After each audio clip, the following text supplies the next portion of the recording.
Akụ ị kwesịrị ịchọ miss chọọ $5,000 nyekwanụ m ego asị na Ebuka Obi na-akwụ m salary afụbenụ m the salary ana m eche ka enyenụ m salary afụbenụ m salary so ihe ị ga-eme o nwere ike gị convert ya to dollars all the insults una gather the money once achọrọ m ego Ebuka Obi ihe m chọrọ bụ Akụ o nwere ike achọrọ m ịzụ Prado I need Prado enidere m 2 Prado enidere m I think 1 Hilux or 2 enidere m 5 Sienna achọrọ m ịzụ election obi adịrọ m mma achọrọ m ịga ebe m ga na-ahụ billions. Akụ Zion is here.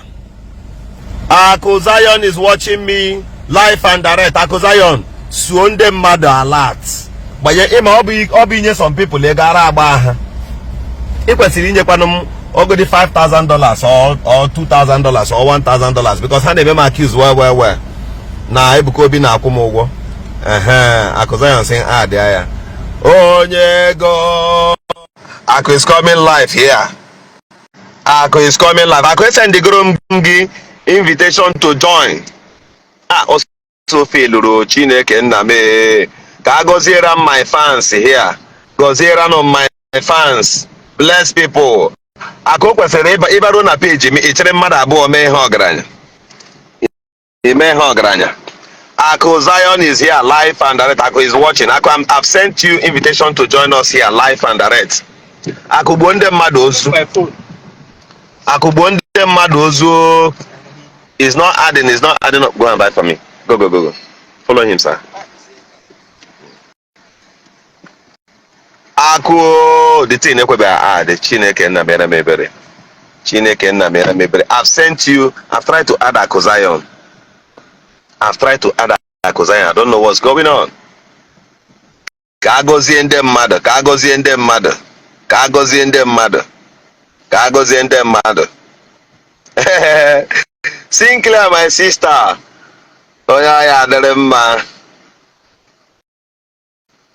Chineke nna m network. Ihe dị ihe nka. Akụ, I've sent you invitation to join. No. See happy if he doesn't want to do that. Akụ Chineke na Facebook. Mark mere na anyị ebere. Mere nu ebere ka Akụ ọ dị ka ị ga-aga live na your page. May end ya this one. Join ya na your page. Join ya there. Governor Eziokwu join you onwe ihu. I've sent invitation to Akụ ka join ya live here. What a friend we have in Jesus. All our sins agree to bear. Chai. I also fobe ya o Akụ Chineke mere my fans ebere here. Yes, I can send the kwa. Mark Nsuka bread. Can help with the problem.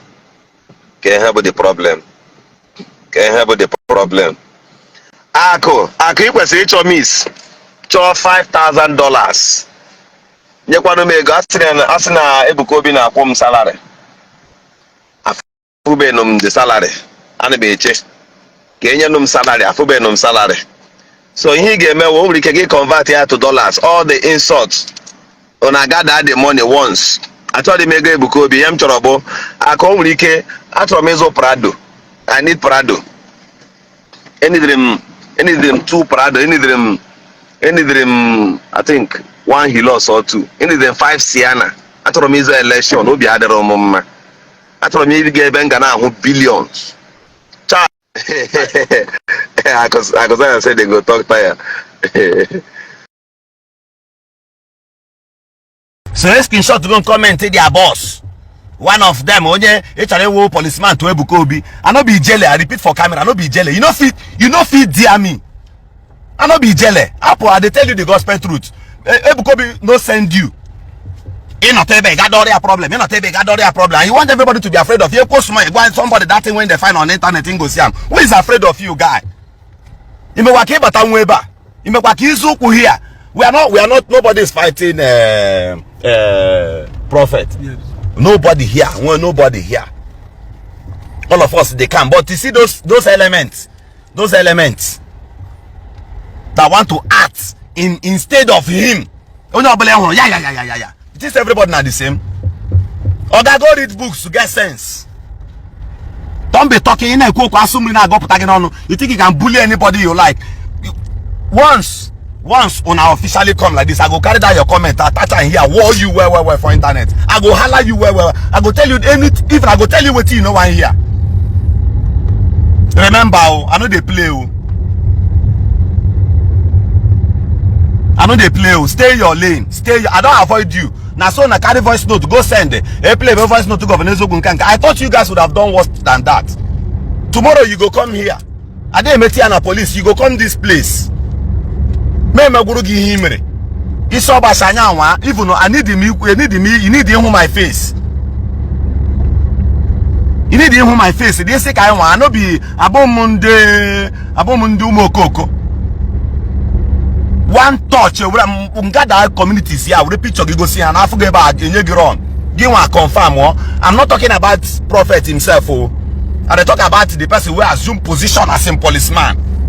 Get and do to you. Respect yourself. I know they play with you. Your maturity self. That's why I always say that some people are so stupid that the only thing they have on earth is money. Money self, you don't even get time as people think. Stay clear from me. Stay clear. Governor Eziokwu they want you. Stay clear. Stay very, very clear from me immediately. Stay your lane. They need to booga me. They need to bully me. If you don't know. Support to bono when on hojo. Oh, we popular no gaga core game. The Jesus himself. You guys are even talking about. So many of you who went and anchored yourselves around the prophet, I even recognize that Jesus more than you. How many times do you make sense? In a week. Think about this.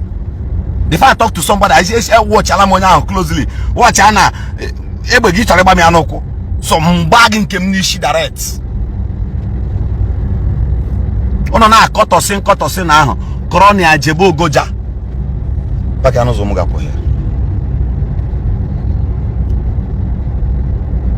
Korea gawa your own. No carry your this thing near me. Carry that your gossip busy body. Carry and go another different place. Me and you no get any cockroach business because I go give you and the way you no go like. I no go pity you. Every day you keep reducing yourself. You keep reducing yourself on the internet anywhere. If you come to Russia, if you buy a guy got threatening a mad or get anywhere threatening anybody, I go come there, come comment with my own page. Tell you say you no go fit do anything. You no go fit do anything.